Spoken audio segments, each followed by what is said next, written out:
Information about the world of running, inspiration to fuel passion and excellence, and ideas for making connections and finding community. You're listening to AtoZrunning.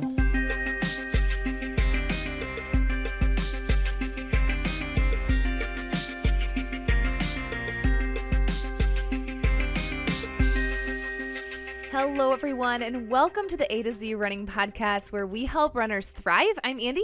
And I'm Zach, and as you can see, we are abnormal today. Yes, we are on the couch.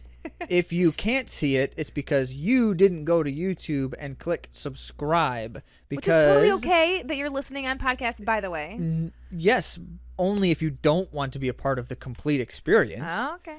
So you got to see it to really, truly understand why I am kissing Andi's feet on the couch while she's sitting in inflatable pants. And none of that will make sense if you're not watching right now. So go to AtoZrunning.com, click follow, go to YouTube, click subscribe. And before any of this is going to make any more sense, we have to touch on a question from one of you this week. So Kate, thank you for reaching out and asking Kate, one of the most important questions that's always on our minds, which is, does time of day matter for running? So Kate said, I have time of day constraints. Here are the options available to me. Doesn't matter one way or the other.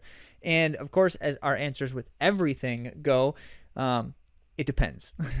That's how I answer every question. And many of you who are our athletes are already frustrated with me, regardless of whether you just joined us or have been with us for a year or more. So it depends. But time of day with running, the research actually suggests two very interesting things. First is it's better to do strength building types of things. Like if you're trying to build strength, it's better to do that earlier in the day, a.m., before noon. And if you're trying to perform at the highest possible level, it's better to do that in the afternoon or early evening times of day. Now, that's a very general statement, and there is science and studies that have shown that, but it's shown that in a very broad, sweeping sense. So for most of us, we have bigger constraints than just I can choose any time of day and do whatever I want.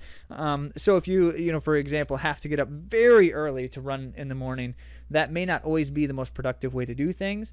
And you really want to look at what is the time of day when you have the biggest chunk of time so that you don't have to just rush through things constantly, all of that. But also, we're all about thriving in your entire life circumstances. And so if you have to run at a time of day because otherwise, you're spending time with family and those kinds of things, we're not trying to take that away either. So what I answered Kate's question, as she basically presented 3 or 4 options. It was 5 a.m. for her runs, it was 1 p.m. or it was 8 p.m. And those were kind of her 3 options. And right away, it was, okay, if 1 p.m., if you have enough time, that might be the best time. Because 5 a.m. is hard on your body unless you really can convert your body clock to waking up like at 4 a.m. every day and still get enough sleep. And for most of us, we can't. So if that's the case, I would choose the 1 p.m. Props time. to all of you who are doing that, by the way. Many of you are. Shout out to Carl, because you run before anyone else believes the world exists. Yeah, and what Zach is saying too with like performance, in the afternoon your performance might be better, and it's harder to run in the morning, but are you getting quality work in? Yes, you are getting up earlier in the morning. So this is just if you do, it's a nuance, if you're able to. And what Zach said too about having enough time to get your warm up in, because that's especially important in the morning. Yes. So that brings us to the most important question of the moment on all of your minds, which is, why is Andi wearing inflatable pants that are hissing at me at the moment? Because I want to thrive better, Zach, and this is No, helping me do that's that. not the answer. The answer is because you can. Because first. I can. Because you have Normatec legs and you love them. I do. I absolutely love them. They help with recovery. What essentially it does is flush just the crap out of my legs and gets that blood. Not literally crap. Okay, she's talking about lactic acid predominantly when she uses that phrase. But it's about blood flow. And these kinds of things, just like any kind of compression, can increase blood flow. This just does it better than most kinds of compression. Yes. It's really nice, you guys. So good. So we have Normatec parties now at our house, and I use that term very loosely because, we COVID don't have and everything. people over at our house. We're not having parties, but this is in air quotes. It will be someday. Normatec parties, where it's like, the close family members that we actually do still see in person occasionally will often use that time to sit in Normatec legs. Yes. Like, they don't care about us. They're not coming over to see us. They're coming over to use the Normatec legs. Yes. So, George, I'm not criticizing you. I'm just saying I think it's awesome. Yes.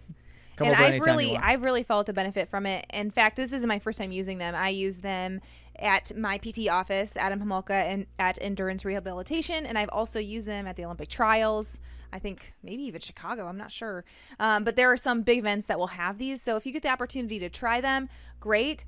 Or you could take our word for it because they're $400 off right now, which I've never seen that good of a deal. Crazy deal. Yeah, even at the Olympic trials, it was $200 off, and that was like a really big thing, and people were buying them there. So you guys actually are getting a better deal than what the Olympic trials athletes got then. So Not only that, Yeah. but HyperIce, the parent company, also has the HyperVolt, which is one of those percussion massager guns. So everyone who's watching this and thinking, what is he doing with that power tool in his hand? It literally is a power tool. And these massager guns, or they call them percussion massage, are exactly what they promise, which is it's going to be a fairly aggressive kind of massage that you can't get with foam rolling, that you can't get with your roller sticks and all of those kinds of things. Pretty high level stuff. And we've been trying it out. We've been using it in various capacities. So the HyperVolt is on another discount like all of their stuff. They're offering great deals. And if you've been thinking about these kinds of things, this might be the opportunity to pull the trigger.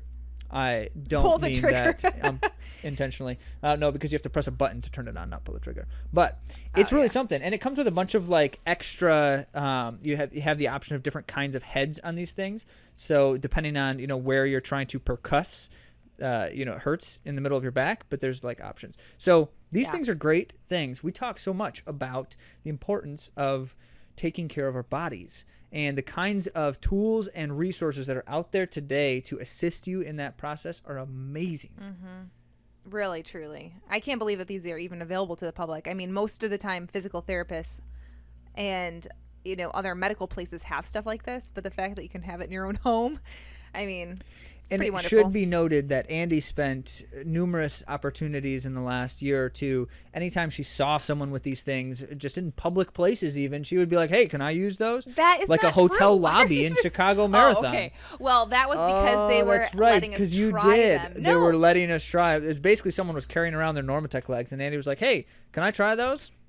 Stop telling stories. She That's does the not weirdest true. things when she gets in her race mode. All right. So the other reason why it's important we're talking about these things right now is because the topic for this episode is about these kinds of things that we can do to better ourselves. Yeah. So what habits reap the greatest rewards? We're talking to Charlene Lipsey, who's a 1:57 800 meter runner. That's 7th all-time fastest for the U.S. She's good. like won a title too for USA track and field indoor. She ran the 1,000 and won that. So there's a lot of great things we can talk about with Charlene, but we'll do that later. But first, let's get to the world of running.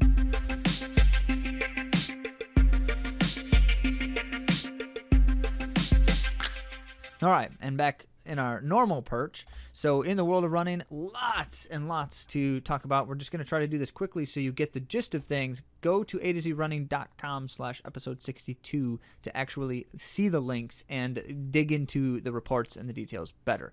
All right. In Japan, Osaka, and the women's national championships. It was the men's and women's national championships for the distance events in track and field. They actually split up their national championships over a few different installments, which was a really interesting way to do it in the COVID situation. Yeah. And yeah, definitely. And so they had the steeple 5K and 10K, and the women's national record for Japan went down in the 10K in a blistering 30 minutes and 20 seconds by Hitomi Nia, who also holds the Japanese half marathon record in 106:38. And she Whoa. basically ran this 10K solo. Everyone knew she was going for it. It was kind of published that she would be doing that, and they didn't even try to stay with her. I mean, the field was good, but she kind of did that solo effort, and it was impressive. So it was women's only then for her. I'm Well, guessing, since on the track, Yeah, it's, of yes, course. there's no difference in men's, women's record. Yeah. Only, yeah. So the track meet, since it was the only track meet happening in the U.S. No, but it's also called the track meet. That's the name of it. Yeah, for good reason. It happened this past weekend. The OAC team, we told you that we keep you updated. It's coached by Dathan Ritzenhein. We've had a few guests from the AtoZrunning Podcast. Leah Fallon ran 15:40. Very close to a PR for her. Yeah. Emily Oren, she ran 15:44. which must be a PR, right? It didn't say on her thing, but Say I'm on the guessing. thing, but I think that is her PR. I think it is too. Emily, let us know if you're listening to this. And Joe Clucker, he ran his 10K debut in 27:35. Nice. Which is about 13 seconds off of Dathan's own PR. So it's not bad as a coach when you can coach someone to An Olympian in the 10K. Yeah. I mean, he's an Olympian in Right. the 10K, so good that's stuff. that's great, Joe. Congratulations. And then Alicia Munson, she also runs for the OAC. She ran 31:10 in her debut 10K, which Okay. was an Olympic trial qualifier. No joke. No joke. And I do want to mention Samantha Palmer, also on our podcast, previously ran 32:11, earning her first Olympic trial qualifier for the track. Wow. So all these people that I mentioned, Leah, Emily, and Sam, I'll post their links to their podcast episodes if you want to get to know them more. And there was a lot of other exciting things going on at the meet in general. Matthew Centrowitz ran a good race for the first time since he's been hurt in quite a while, and just a blistering kick to win his heat. Crazy things going on everywhere. And, of course, Shelby Houlihan won another 5K and another respectable time. Is that notable when she wins another 5K? At this point, well, not if she runs this time because, it's like 40 seconds slower than her PR. But she was still closing. good. I do want to mention, I know we have a lot to get to, but she was closing her mouth during the race. Like, she wasn't Andy keeps telling me that. She's like, she must have been, she was closing her mouth. She was closing her mouth. Yeah, people do that all the time when they're not breathing hard. Well, that's what I'm Yeah. saying. Like, All she looked really like she was In running easy. Valencia, Spain, some crazy fast marathon stuff's going on. So I'm going to talk about the men's half marathon first, and then Andy's going to give you some great stuff for the women too. First of all, Kibiwat Candy. Kibiwat, however you say his name. So this was ongoing this fall between a few Africans running crazy fast times, and especially like half marathon was contested a couple of times. So Jacob Kiplimo, if you recall, won the world championship half marathon over Kibiwat Candy. And this time it was Kibiwat Candy over Jacob Kiplimo, very close together again, and it was like 6 seconds apart. But No, Jacob Kiplimo did not win the half marathon. I didn't say that. I said Kibiwat Candy won it. Okay. And in a world record time of 57:32, Woo! putting 30 seconds on the previous world record, which was only set like earlier this year by Jeffrey Kamwarar. So, wow, so fast. It is, and I yeah. said won by 6 seconds over Jacob Kiplimo, which means Jacob Kiplimo also broke the previous world record by an amazing amount of time. But get this, it's not just the two of them. Second, third, and fourth places all ran under the previous world record time of 58:02. So all four of these top four finishers ran under 58 minutes. Fourth place was 57:59. That's so fast. Do you think this is because this is an Olympic year? Everyone that people thinks it's were... because of the shoes. Let's be honest. Everyone thinks it's because of the shoes. Well, I have But- a theory that it could be because they're in an Olympic year, and normally people aren't racing as many peak half marathons. No. I'll tell you why it's No? happening like this Okay. right now. Because these guys are on fire. They're racing each other repeatedly. So rivalries have developed. And there's no surprise that these guys are all fast. But when you put them all against each other repeatedly over the course of this last calendar year, and they've been going back and forth, every one of them believes they could win that race. Yeah. And so every one of them, when the blistering world record pace is set, says, if that guy can do it, so can I. And then they do. Wow. So I didn't mention Ronex Kipruto was in third place. He's the world record holder on the 10K on the roads. And, of course, now has run under the previous world record in the half marathon as well. So great times all around, crazy stuff in the men's half marathon. Ginzebi Dababa, you've heard her name before. She won the half marathon in her debut Nice. of the distance. She's like a miler. She was a Yeah. miler who just kept getting longer and longer distances and winning them. and winning them. So, yeah, I don't think that she's met a distance that doesn't like her back. She's run 65:18 now. So 65:18 was her time. And it's the fastest, World Athletics told us, it's the fastest debut in the half marathon for women ever. Okay. Okay. All right. We see you, Dababa. So that was good. Yeah. And Emily Sisson, she's American. She missed the American record by only 1 second. Ouch.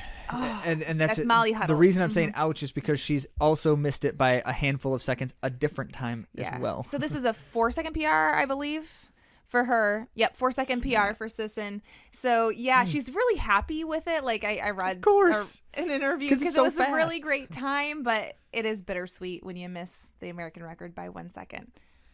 Yeah. So nice race, but it got to be just 1 second faster next time. All right, and in the marathon, some great things going on there as well.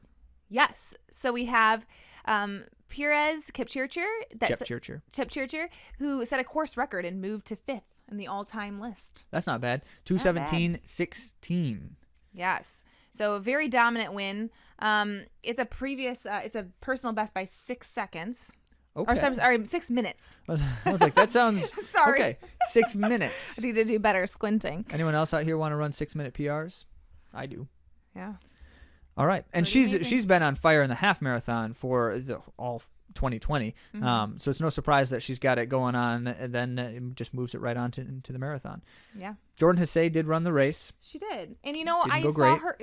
I saw her reflections on it. She's been injured quite a bit, and she's kind of had a hard time coming back from injury. So even though it's far from her personal best, she was happy to get a chance to compete and still do well. Like 2:33 is really fast. So even though it's not the level that she knows she can do, it's a great stepping stone. You're so gracious, to the Andy. next thing.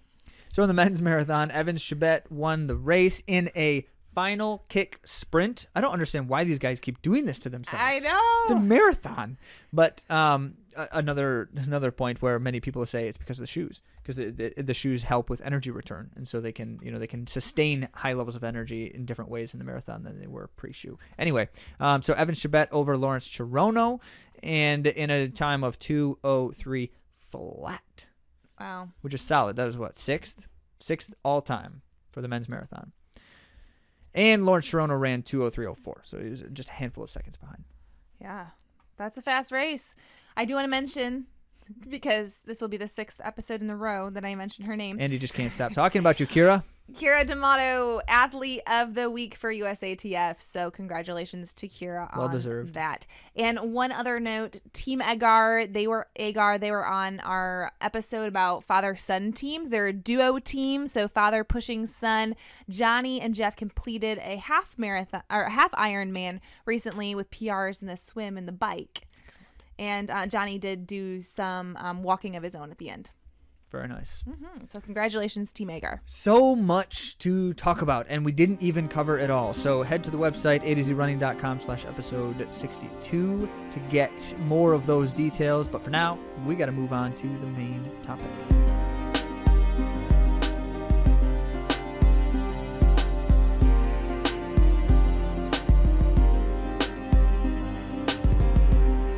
This week on the AtoZrunning Podcast, we're talking about what habits reap the greatest rewards. Like being highly successful. If you're highly successful as a habit, you'll reap lots of rewards. So it's a great habit to come by. That's true, but I think that it requires some other habits, and that's why we're talking to Charlene Lipsey. I see what you're meaning. Okay. Yeah. Well, I didn't prepare anything right for this episode. Good. Well, Charlene has some great stuff for us, so you don't need to talk at all. Just let her talk, okay? Perfect. So 157 800-meter runner. She has the 7th all-time fastest 800 in the U.S., by the way. So she's extremely speedy, highly successful, but also really inspirational. I read in a bio that she wants to do some coaching, and she already does work with youth and does some speaking. You'll notice that she's very good at inspiring, so you'll be excited to hear from her. She has run 4:10 in the 1500 meter and 4:27 in the full mile. So she's actually got quite a range. Well then. And that 1,000-meter run that she did, she won the U.S. Indoor championships in the 1,000. So she's got a range from 1,000 to mile, like really, really solid. And her 800 is too. And on the indoor world record 800, 4x800 team relay as well. Yeah, it's a really big deal. So she's got that world championship under her Lots belt. of accolades. So what we're going to try to do here is we're going to talk with her first and then break down afterward what are those kinds of habits that help us reap rewards and be successful. Let's hear from Charlene. Hi, Charlene. Welcome to the AtoZrunning Podcast. Thank you guys for having me.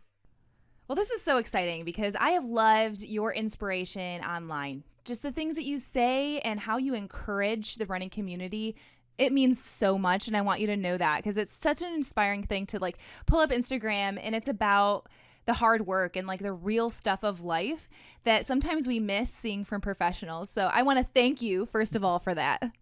No problem. It's all about being transparent. Mm-hmm.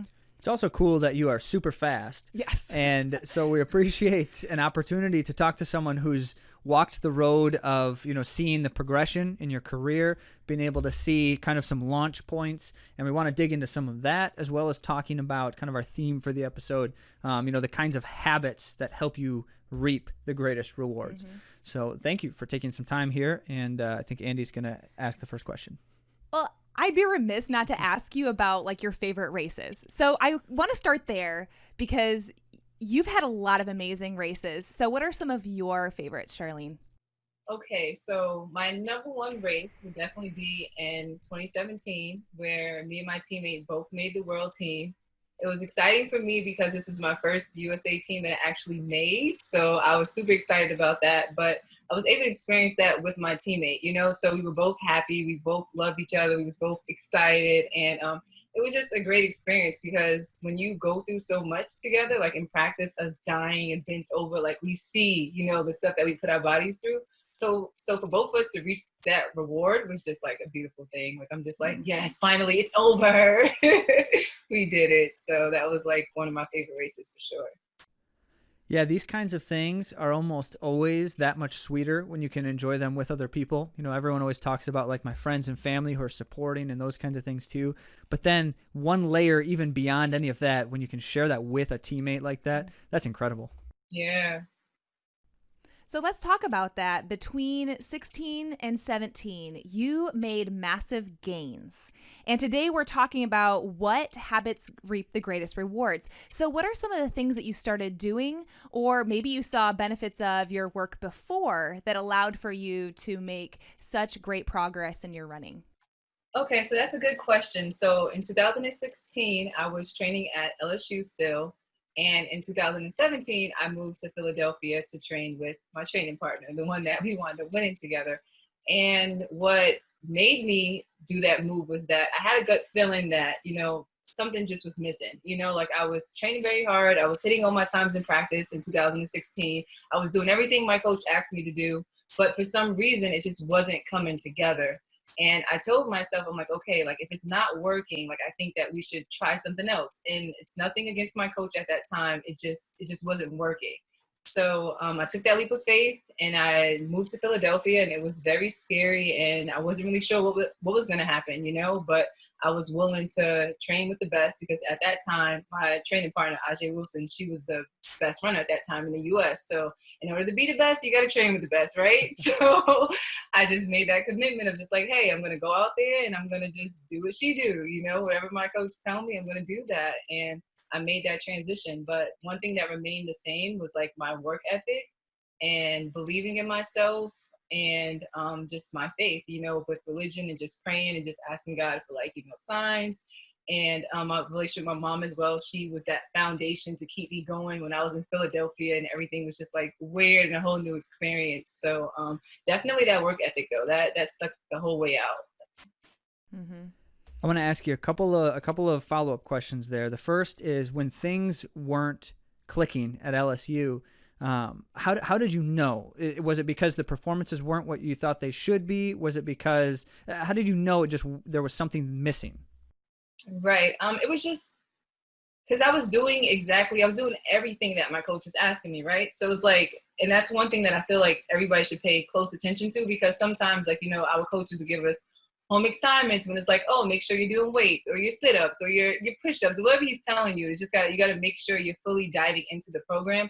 And when you do that, you're able to really fully analyze the coach as well. So if I'm 100% in your program, I know it's not me, it's you, right? But if I'm cheating it and I'm not doing certain things, or like I have a bad diet, or I'm not sleeping, or I'm not taking supplements, then it's like, okay, Charlene, this could potentially be your fault.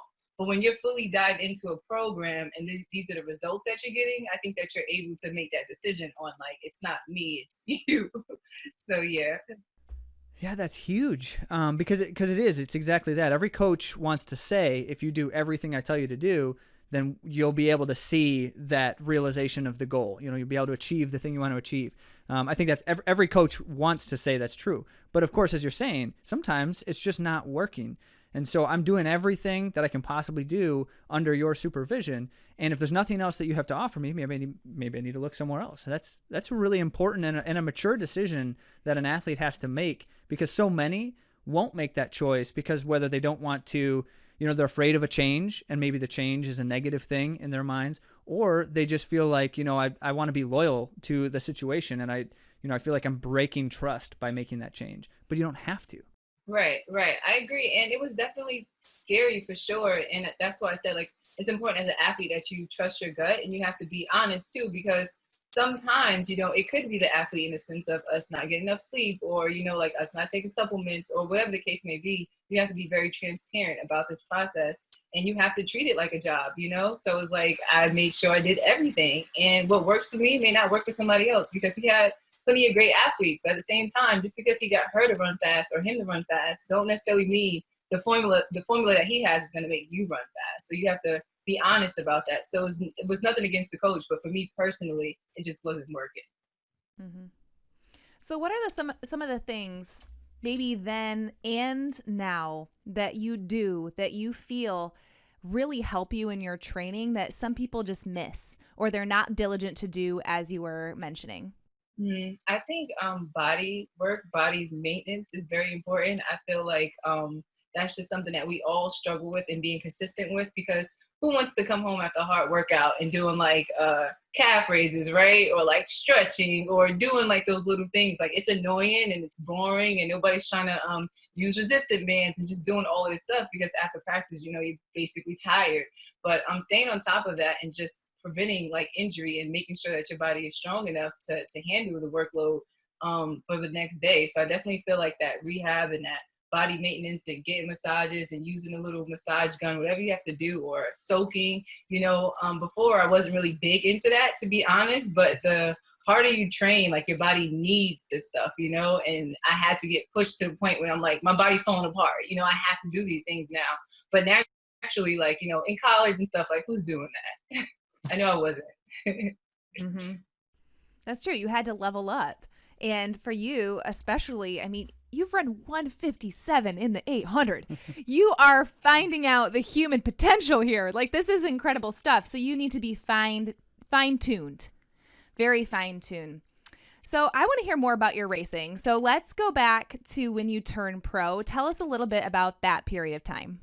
Okay, so when I turned pro, I was a fifth-year senior at LSU. So my finances was taken care of by LSU because I had a whole nother year of school, right? So my first year out, I wasn't really making that much money, and I'm so glad that LSU had my back.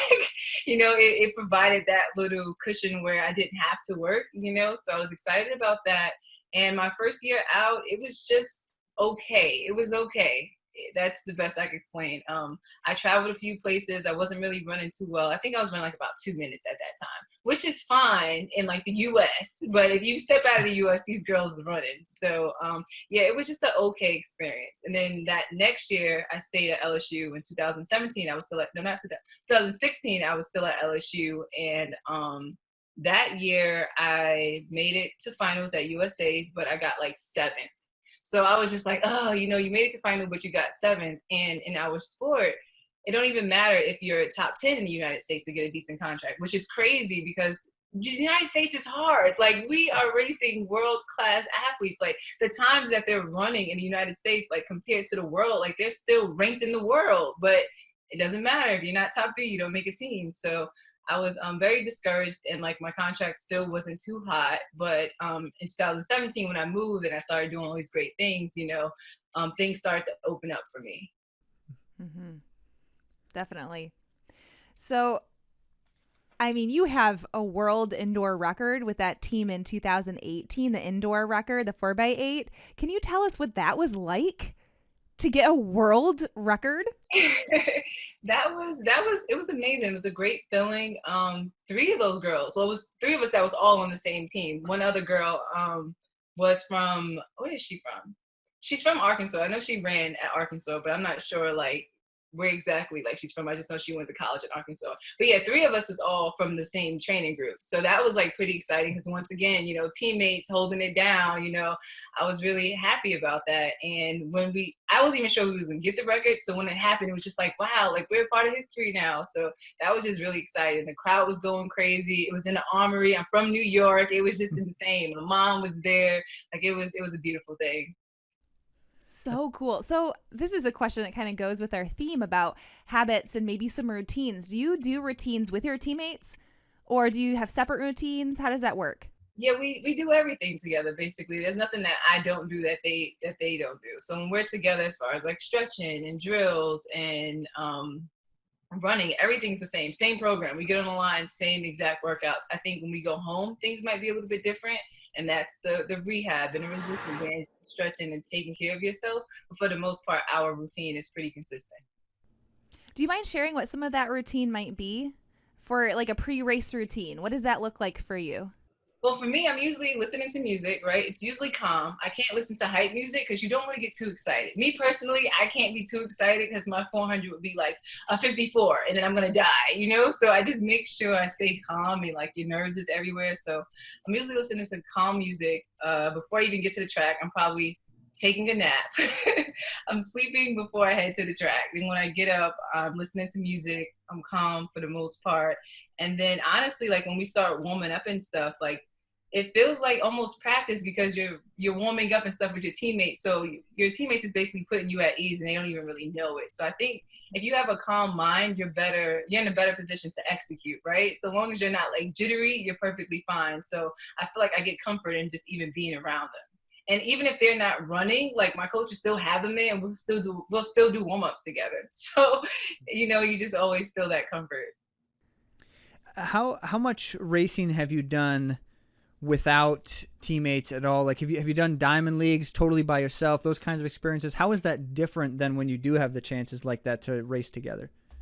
So the difference is mentally, right? Because like I said, you find comfort in your teammates, and when your teammates are not there, you have to find comfort from within, you know, and you have to like call your coach. He's giving you the race plan that you heard a million times, but you just have to make that phone call again to make you feel fine. But I think just telling yourself like, okay, like I'm prepared and I'm ready, and whatever is going to happen is going to happen. If I'm going to win, I'm going to win. And if not, it's a learning experience. But as long as I give it my all, like I'm okay with the results because I'm going to go back and I'm going to learn from that. But everything that I tell myself is just making sure that today we ran the best race possible. And if you do that, it's just like, it's no complaints. Like if you beat me that day, you were the better runner. I'm perfectly fine with saying that. That's great.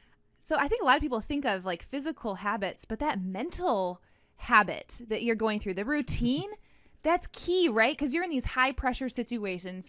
And even though we don't experience those same pressures, we put some pressure on ourselves to perform, and we care about the races that we're doing, and our listeners care about the races that they're doing. And sometimes we don't have a set place routine or habit pre-race. And I think that what you were saying about finding those routines actually calms you. Having music and having this thing that you do every time allows for you to have greater performance. That's really clutch. So I'm curious. This is not a question that we were prepared necessarily to ask you, but you've been around a bunch. You've seen a lot of races in a lot of different contexts. You know, world-class athletes, and then you know the college scene, everywhere in between. Have you ever seen people doing things, or have you ever observed things where you just thought, why are they doing that? Like what is going on there that these athletes or these people, have you ever noticed anything like that? I'm trying to think if I ever seen something like, what are you doing?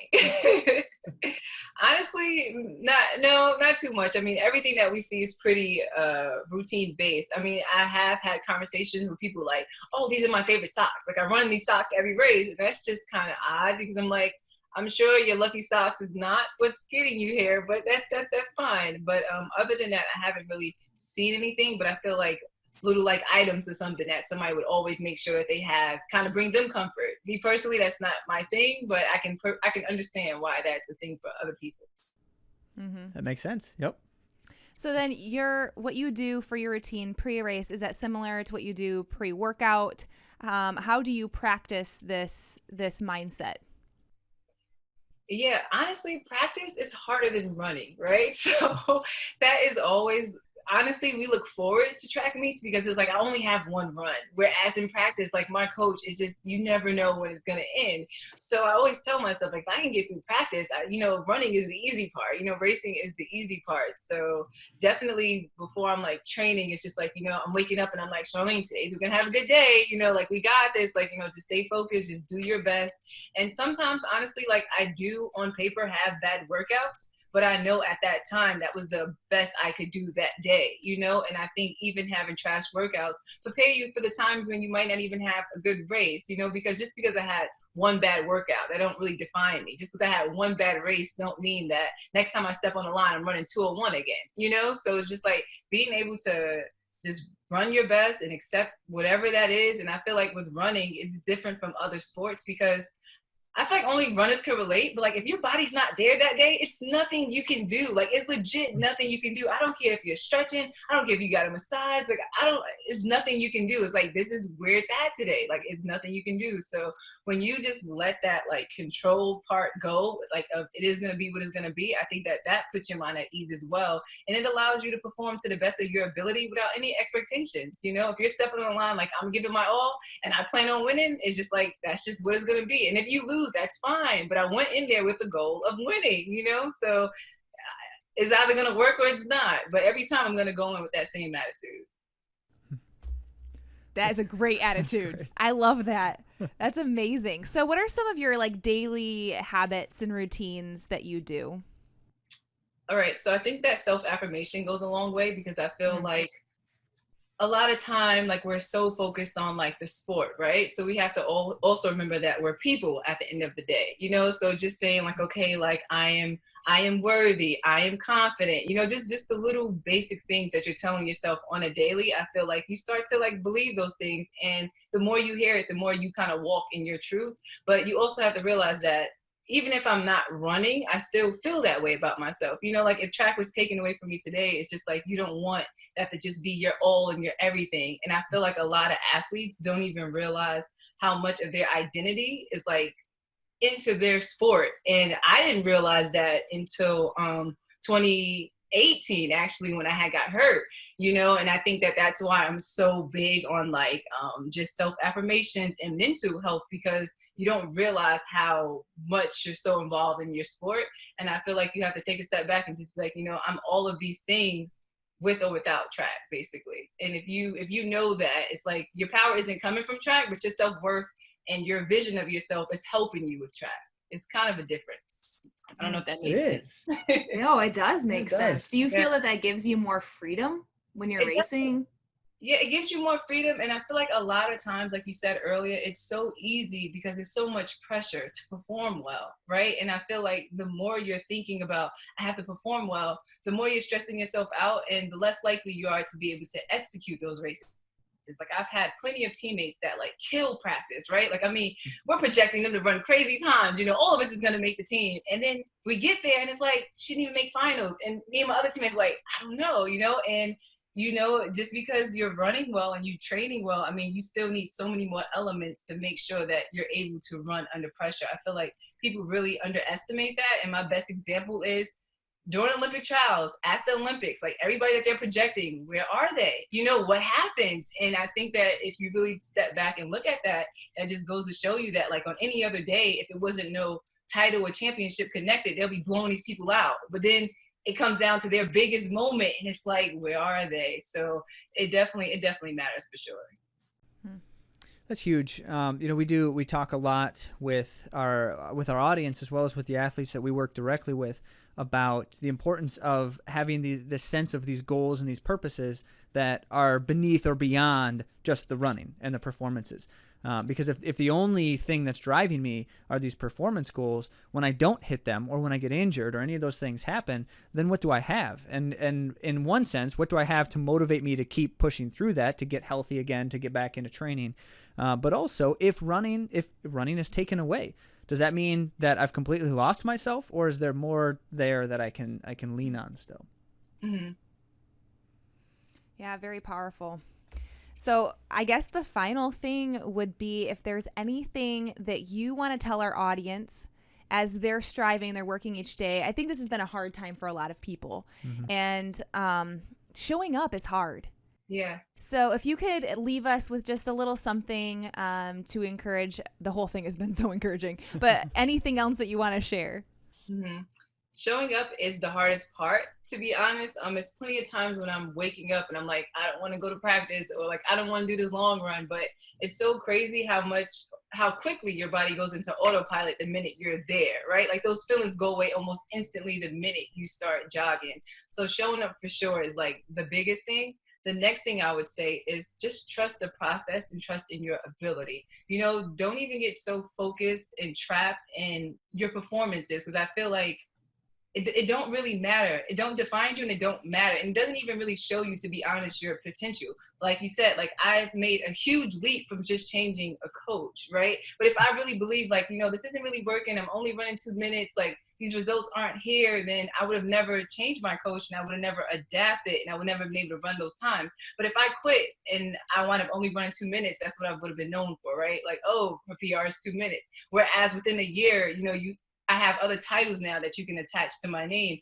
And that was only possible. Same person, but that was only possible because I stuck with it. I was able to make better decisions, and I learned from what was presented with me. So I just feel like, you know, no matter where you are in life, no matter the results that you're at right now, I don't care if you have to make a 15-second PR or a 30-second PR or whatever the case may be. At the end of the day, just understanding that we are all capable at the end of it. We're all capable. Like there's nothing special about me at all, you know, like besides my insane work ethic. That's the only thing I can personally vouch for. I don't know what other people's work ethic is, but if you have the work ethic, if you believe in yourself, and if you're committed to just running your fastest time, that is all possible. And just keep in mind what I'm capable of running, my PR is completely different from like what somebody else is capable of. So as long as your goal is to be the best version of yourself, then that's all that you need to worry about. Don't focus on anybody else, because right now a goal of mine at first was like, you know, like I want to break the world record, and I'm like, okay, that sounds great, you know, like that sounds great, but realistically I don't know what my body ultimate goal can handle. Like I don't know where that top is for me. If it breaks it, fine. But if not, it's like, at least I can honestly say like, okay, like I pushed my body to the limit and I got everything out of it.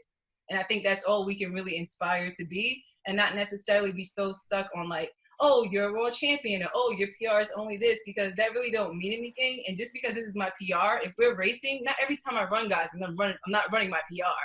You know, I ran 157 probably twice in my life. So it's just like, you know, like just keep that in mind. So if you're stepping on line with somebody faster, that don't mean that day they're going to be faster than you. So just believe in yourself, keep at it. And I say, yes, we're in this pandemic right now, but we're all going through it. That makes me feel better. That's my comfort. Like we're all locked down and experiencing this together. But yeah, just staying positive, do self-affirmations, and just figure things out. Take a step back, look at your schedule, look at your program, see if there's something that you need to adjust, and you need to be transparent and honest with yourself.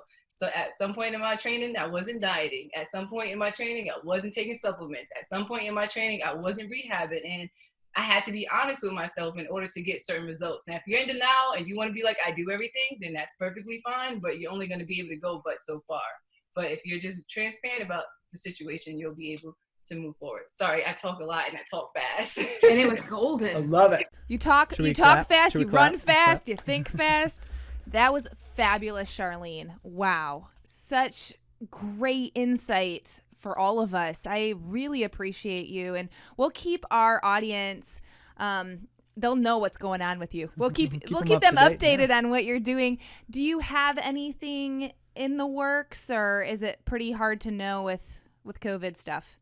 I mean, it's pretty hard to know right now. Right now, we're still in like full training. We're just doing a lot of heavy mileage, but I don't plan on personally running indoor. I don't even know if there's going to be an indoor season, but because I started off so slowly, like I don't want to force anything. So I just want to stay at this pace and gradually get faster versus trying to force an indoor season. So for right now, no, I think our main focus right now is trying to make this team. Hopefully it happens. Yeah. Well, we'll be rooting for you. That's absolutely. For sure. Thanks so much, Charlene. Well, what a great thought to close things out, as Charlene was just sharing there right at the end, really appreciating just the honest reflection from her. And we know these kinds of things are true, which is that if you establish the good habits that athletes in general often talk about, that you can be successful, you can be improved, and certainly as Charlene was sharing, we don't know what our own limits are. And I so appreciated that. We don't know what they are until one day when we can look back and say, that was as far as I got. And that, is all I know. Yeah. And so what we try to do now is to not limit ourselves, but simply to say, how can I take the next step? How can I get a little further, a little faster, and all of those things? I love it. That's great stuff. Yeah. So I think the first habit is an honest reflection. And we heard that as a theme throughout what Charlene was saying. First off, saying, I did everything I could. I knew I was doing everything I was supposed to do. I did everything my coach told me, and I still wasn't getting better. Now, for her to be able to say that, she's taking inventory and she's having an honest reflection, and that allowed her to be able to make a really big move. Mm-hmm. And I don't know if I can personally say that I take inventory well enough to be able to say, well, I could say it might be that I'm not doing this. Like, I'm really not hydrating very well these days. Like, I have all these things. And if I were to take better inventory and have these honest reflections, I think I could get to a point where I could be as bold. Break ways with your coach. Have a different coach. I'm hurt, Andi. I'm hurt deep. Oh, man. So, yes. So with Charlene, I loved that about what she said, an honest self-evaluation. Yeah, and that comes with over time just being willing to find the time and space to do that. And lives are busy. We get that. Most of you listening to this who run are adult runners who have busy lives. And so one of the things that I often encourage with this is to use the time on the runs for these kinds of things. Yeah. Don't put the earbuds in every single run, every single day, but spend some of that time in that thought and reflection. And there's so much benefit that can come from that. Definitely. The second thing that she touched on briefly was strength, that she had to make sure she got her strength in, and then also nutrition. She wants to be on point with nutrition. She mentioned supplementing and, the kinds of things. So basically, we look at a normal diet and we think, okay, there's certain things that our body needs to be fueled properly and to be fully efficient and effective in our activities. And the reality is most of us don't eat the foods that accomplish that 100%. Yeah. Because it's very difficult to eat the foods that accomplish that 100%. The best part about this is next week's episode, we are talking with a sports nutritionist, with Megan, who will share some very compelling insights for all of us to learn. Yeah, it's great timing. And then, of course, that routine.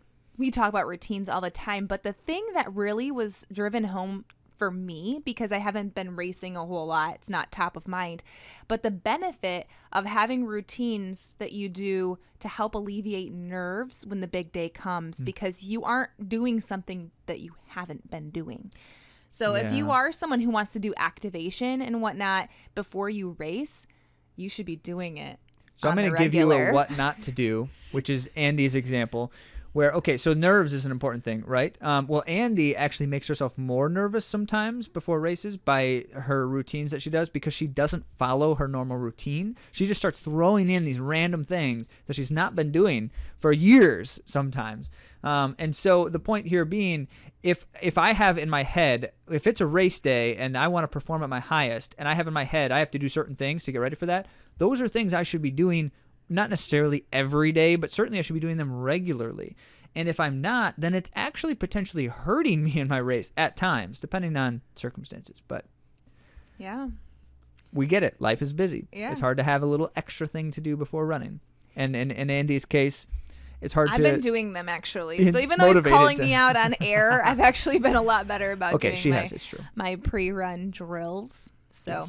Yes. But Very don't have your routine before the race be something totally novel and different. Have it be the kind of thing that you can do with headphones on, music listening, and totally just zone out all the way through it. Yeah.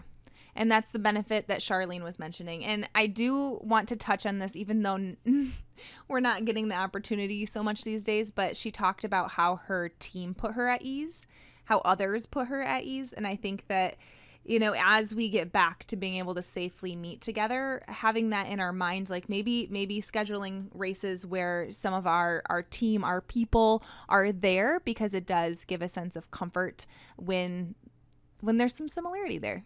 Yeah, if you wanna add into this conversation a habit that helps reap great rewards, it's surrounding ourselves with people who are like-minded or pursuing like goals, those kinds of things, and that is an essential factor for runners. We've shared the research as recently as last week. We shared some research on the social setting and why it inspires and motivates us so much. Well, that's proof positive of the value in doing this, and making a habit of it is not a bad habit to have. So next week, again, we'll be talking about nutrition with Megan Featherston. And you won't want to miss that one either, because she has some interesting stuff to say to Zach. So well, I tried to really put her off kilter with some weird questions about things that I may or may not actually do in my eating habits, like eating bagels only for the first half of the day. We'll find out it'll if be a that's very true interesting next week. conversation. You definitely will learn something. So thanks for joining us, and we'll talk to you next week.